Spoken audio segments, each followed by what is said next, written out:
Barabara kabisa, zimetimu saa zetu kuwaletea taarifa kutoka JMN. Wanasi Israeli yaanza tena mashambulizi katika ukanda wa Gaza. Taarifa ya jeshi la Israel IDF imesema shambulio hilo lilimlenga kamanda wa Hamas, likimtumu kwamba alikuwa akipanga mashambulizi dhidi ya vikosi vya Israel vinavyofanya kazi katika ukanda huo. Israeli imefanya shambulio lake la kwanza la anga huko Gaza baada ya muda wa zaidi ya wiki moja. Taarifa ya jeshi la Israel IDF imesema shambulio hilo lilimlenga kamanda wa Hamas, likimtumu kwamba alikuwa akipanga shambulizi dhidi ya vikosi vya Israel vinavyofanya kazi katika ukanda huo. Hata hivyo, shirika la ulinzi wa kiraia la Gaza lililo chini ya Hamas limesema shambulio hilo liliwalenga raia waliokuwamo kwenye chombo cha usafiri. Shirika hilo limeongezeka kwamba shambulio hilo limemuua mtu aliyefahamika kwa jina la Muhammad Saada na kwa jeruhi watu wengine 5. Mwezi uliopita, Rais Trump wa Marekani alitangaza kwamba bodi yake ya amani ilikuwa imefikia makubaliano ya kihistoria na Hamas na makundi mengine ya wanagambo wa Palestina katika ukanda wa Gaza ya kupokonya silaha. Lakini baadaye Waziri Mkuu wa Israel Benjamin Netanyahu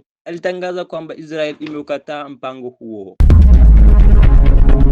Serikali ya Uingereza yaonya kuhusu hatari za kufungwa kwa mlango wa Hormuz kwa uchumi wa serikali ya Uingereza imeingiwa na wasiwasi kwamba kuendelea kwa usumbufu wa usafirishaji wa meli kupitia mlango wa Hormuz kunaweza kudhoofisha zaidi ukuaji wa kiuchumi wa nchi hiyo mwakani. Makadirio ya ndani ya hazina ya Uingereza yanaonyesha kwa iwapo usumbufu huo utaendelea hadi mwisho wa mwaka, ukuaji wa pato la taifa unaweza kushuka hadi 0.3 mwaka wa 2027. Maafisa wa hazina wamewasilisha tathmini hiyo kwa waziri mkuu, huku serikali ikisema inaendelea kujiandaa kwa matukio mbalimbali yanayoweza kujitokeza. Hata hivyo, serikali imeonya kwa makadiriano ya ukuaji wa 0.3 yanatokana na hali ambayo zaidi kuliko ilivyotarajiwa, si utabiri wake wa msingi. Tathmini hiyo inakuja wakati wa uchumi wa Uingereza tayari ukikabiliwa na ukuaji dhaifu. Maafisa wanatarajiwa kufuatilia kwa karibu takwimu mpya za pato la taifa ili kubaini athari za mzozo huo wa kiuchumi. Vita vya Mashariki ya Kati na mzozo kati ya Marekani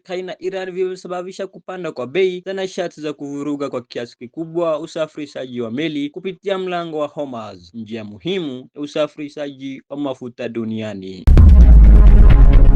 Marekani na Iran zatoa madai kinzani kuhusu udhibiti wa mlango wa Hormuz. Rais wa Marekani Donald Trump amesisitiza tena kwa Marekani ina udhibiti kamili wa mlango wa Hormuz licha ya kupungua kwa shughuli za usafirishaji katika njia muhimu ya majini hadi kiwango cha chini zaidi kwa wiki moja, huku vita dhidi ya Iran vikiendelea. Kwa upande wake, Tehran imesisitiza msimamo wake wa kuendelea kupinga Marekani na kuufanya mlango wa Hormuz ubaki umefungwa hadi masharti yake yote yatimizwe. Trump amesema watu wengi wanaita kizuizi cha Marekani katika mlango wa Hormuz ukuta wa chuma na kwamba Iran haina uwezo wa kukizuia. Katika ujumbe kwenye mtandao wake wa kijamii wa Truth Social, Trump amesema Marekani ina udhibiti kamili wa mlango wa Hormuz na kuongeza kwa anaamini itaendelea kuudhibiti. Trump amedai Iran haina jeshi la wanamaji wala jeshi la anga, huku wanajeshi wa Iran wakidaiwa kutolipwa mishahara. Pia amesema jeshi la walinzi wa mapinduzi ya Kiislamu IRGC limedhoofishwa pakubwa na linarudi nyuma. Aidha, Trump amesema hali ya uongozi wa Iran bado haijulikani, huku akidai nchi hiyo haina fedha na kwamba kinachobaki ni habari za uongo na mfuko wa bei wa 300%. Trump amesisitiza kwa Iran kuzungumza tu bila kuchukua hatua. Trump amesema haamini Iran sasa Marekani inadhibiti Hormuz kikamilifu. Rais wa Marekani Donald Trump amesema Jumatano kwamba hana imani na Iran, akisisitiza kwa Marekani ina udhibiti kamili wa mlango wa Hormuz. Nitakuwa mtu wa mwisho kabisa kuamini Iran,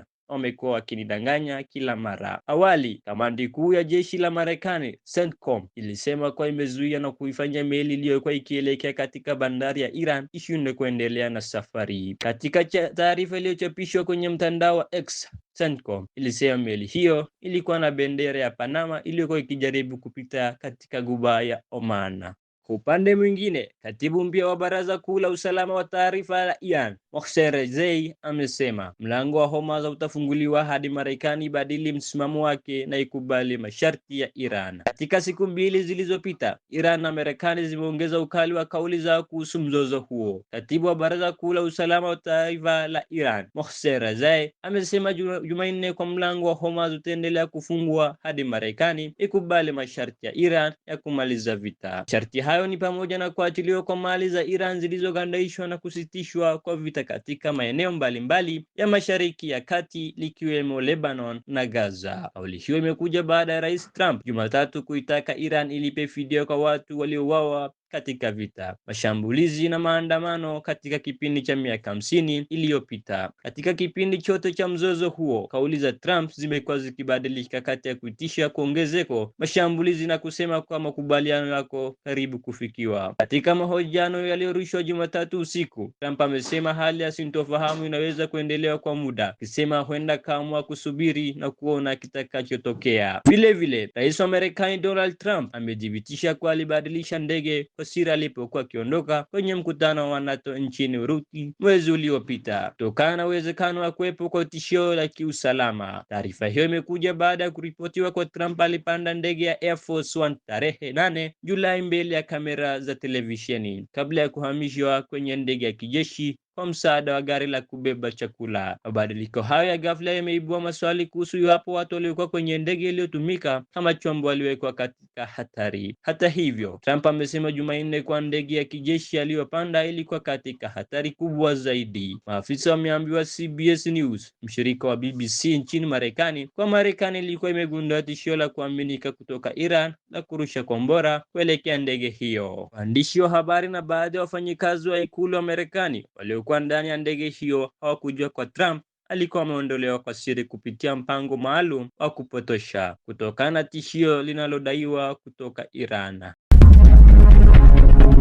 Kesi za soka Ulaya. Galatasaray yamtaka Martinelli wa Arsenal. Galatasaray imewasilisha ofa ya euro milioni 45 sawa takriban pauni milioni 38.4 kwa Gabriel Martinelli wa Arsenal. Mashambuliaji huyo wa Brazil ana umri wa miaka 25. Arsenal iko tayari kumuuza kiungo wa Hispania Martin Zubimendi kwa daula kuanzia pauni milioni 77, huku Chelsea ikitajwa kwa miongoni mwa timu zinazowania saini ya mchezaji huyo mwenye umri wa miaka 27. Aston Villa imefanya mazungumzo na West Ham United kuhusu msajili mkuu wa kulia Aaron Wan-Bissaka. Mchezaji huyo mwenye umri wa miaka 28 kutoka DR Congo anadhamini na pauni milioni 25. Kiungo wa Newcastle John Willock yuko tayari kujiunga na Besiktas huku dau la euro milioni 20 sawa na takriban pauni milioni 17 likitajwa kwa linaweza kutosha kukamilisha uhamisho wa Mwingereza huyo mwenye umri wa miaka 26. Ipswich Town linatarajiwa kukamilisha usajili wa Abdul Autara, benki wa kulia wa kiungo mwenye umri wa miaka 20 aliyozaliwa Ivory Coast kutoka Strasbourg. Aston Villa imeipa Bayern Munich ofa ya kumchukua kwa mkopo kiungo wa Lyon Joan Palhinha ikiwa kimekimpila kwa mnunuo moja